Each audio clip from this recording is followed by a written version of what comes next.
जय हिंद साथियों, कैसे हैं आप सब। उम्मीद करता हूं अच्छे होंगे। आज मैं दोस्तों आपके लिए लाया हूं टॉप ऐसे 15 प्रश्न जो किसी न किसी एग्जाम में आ चुके हैं। दोस्तों ये 15 प्रश्न आप देखते ही आप समझ जाएंगे दोस्तों कि ये 15 प्रश्न आपके एग्जाम के लिए बहुत ही महत्वपूर्ण होने वाला है दोस्तों। तो आप लोग इस वीडियो में लास्ट तक बने रहिएगा क्योंकि ये सेशन आज का दोस्तों बहुत ही शानदार होने वाला है। और चैनल पे नए हैं तो चैनल को सब्सक्राइब लाइक शेयर जरूर कर दीजिएगा दोस्तों, और बताइएगा कि ये 15 प्रश्न आपको कैसे लगे। तो चलिए स्टार्ट करते हैं और देखते हैं कि पहला क्वेश्चन क्या है। पहला क्वेश्चन बहुत ही महत्वपूर्ण है दोस्तों। पहला क्वेश्चन यह है कि प्रकाश का रंग निश्चित किया जाता है, मतलब कैसे निश्चित किया जाता है प्रकाश का रंग। तो ऑप्शन है आपके पास दोस्तों, वेग द्वारा, आयाम द्वारा, तरंग दैर्घ्य द्वारा या आवृत्ति द्वारा। तो राइट आंसर हो जाएगा पहला का ऑप्शन नंबर सी दोस्तों, कर लीजिएगा। तरंग दैर्घ्य द्वारा प्रकाश का रंग निश्चित किया जाता है दोस्तों। कैसे किया जाता है? तरंग दैर्घ्य के द्वारा किया जाता है। तो चलिए आगे बढ़ते हैं सेकंड क्वेश्चन पे। दूसरा प्रश्न क्या है? प्रश्न यह है दोस्तों, यदि वायुमंडल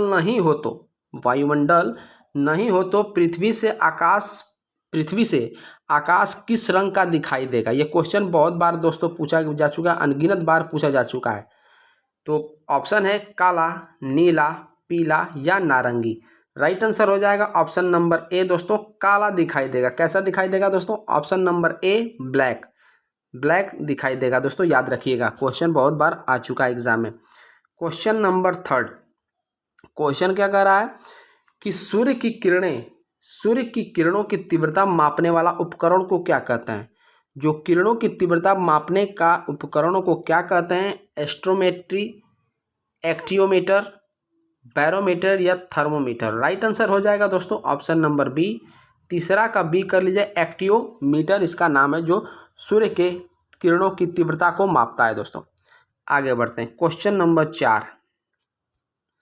चार क्या कह रहा है क्वेश्चन दोस्तों? भारतीय शिक्षा के 10+2+3 आकार की सिफारिश किसने की थी दोस्तों? ऑप्शन है राधाकृष्ण आयोग, योजना आयोग, राममूर्ति आयोग या कोठारी आयोग। तो चौथा का राइट आंसर आप लोग कर लीजिएगा ऑप्शन नंबर डी, कोठारी आयोग द्वारा ये किया गया था। आगे बढ़ते हैं। क्वेश्चन नंबर पांचवा क्वेश्चन है, कर्नाटक संगीत का पितामह किसे कहा जाता है। कर्नाटक संगीत का पितामह किसे कहा जाता है?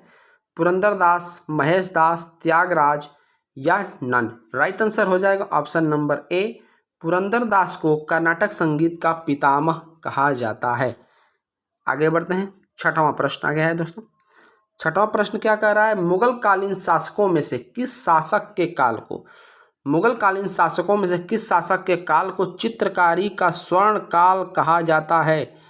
चित्रकारी का स्वर्ण काल कहा जाता है? बाबर, शाहजहां, हुमायूं या जहांगीर। आपका राइट आंसर हो जाएगा छठवां का ऑप्शन नंबर डी, जहांगीर।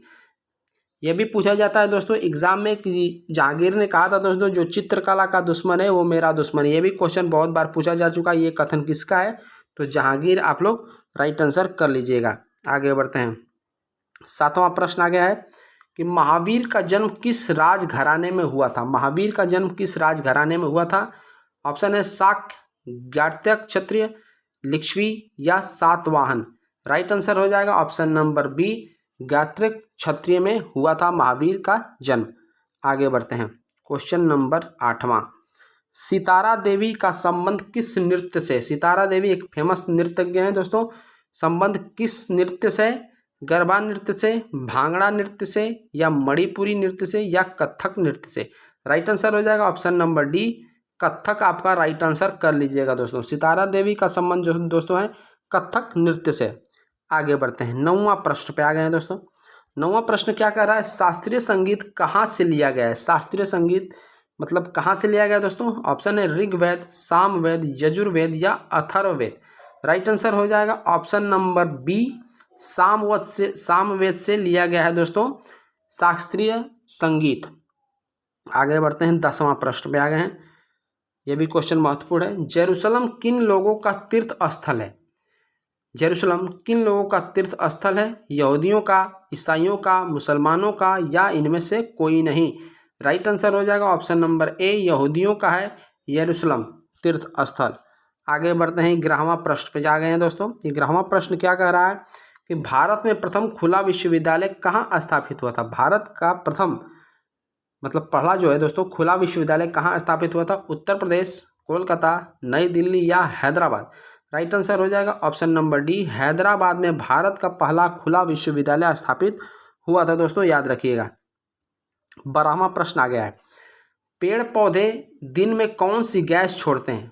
कौन सी गैस छोड़ते हैं। ऑप्शन है कार्बन डाइऑक्साइड, ऑक्सीजन, मैग्नीशियम या नाइट्रोजन। राइट आंसर हो जाएगा ऑप्शन नंबर बी, ऑक्सीजन छोड़ते हैं दोस्तों, याद रखिएगा ऑक्सीजन। ठीक है, आगे बढ़ते हैं।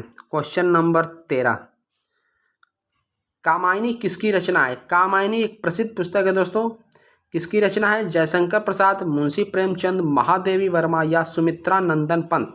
सभी को पता होगा दोस्तों इसका right answer option number A कर लीजिएगा, जयशंकर प्रसाद इसका राइट आंसर हो जाएगा। कामायनी की रचना जयशंकर प्रसाद द्वारा किया गया है दोस्तों। आगे बढ़ते हैं। 14वां प्रश्न, प्रश्न क्या है, जापान का राष्ट्रीय खेल क्या है।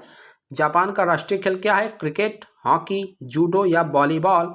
राइट आंसर हो जाएगा ऑप्शन नंबर सी, 14वां का सी कर लीजिएगा दोस्तों। जापान का राष्ट्रीय खेल जूडो है। क्या दोस्तों, जूडो, ध्यान दीजिएगा। लास्ट प्रश्न है दोस्तों, यह भी क्वेश्चन बहुत बार पूछा जा चुका है, इंपॉर्टेंट कर लीजिएगा। मुद्रा राक्षस ग्रंथ का लेखक कौन है। मुद्रा राक्षस ग्रंथ है दोस्तों, इसके लेखक कौन है। कालिदास, विशाख दत्त या जयशंकर प्रसाद या इनमें से कोई नहीं। तो दोस्तों 15वां का राइट आंसर आप लोग भी कमेंट बॉक्स में जरूर मेंशन कर दीजिएगा। इसका मैं आंसर आपको बताने वाला हूं। इसका राइट आंसर हो जाएगा option number B, Vishakh Datt द्वारा मुद्रा राक्षस ग्रंथ की लेखक मतलब हैं, इन्होंने ही लिखा है, विशाख दत्त ने। दोस्तों वीडियो आपको अच्छा लगा दोस्तों तो लाइक और सब्सक्राइब जरूर कर दीजिएगा। आपका बहुत बहुत धन्यवाद।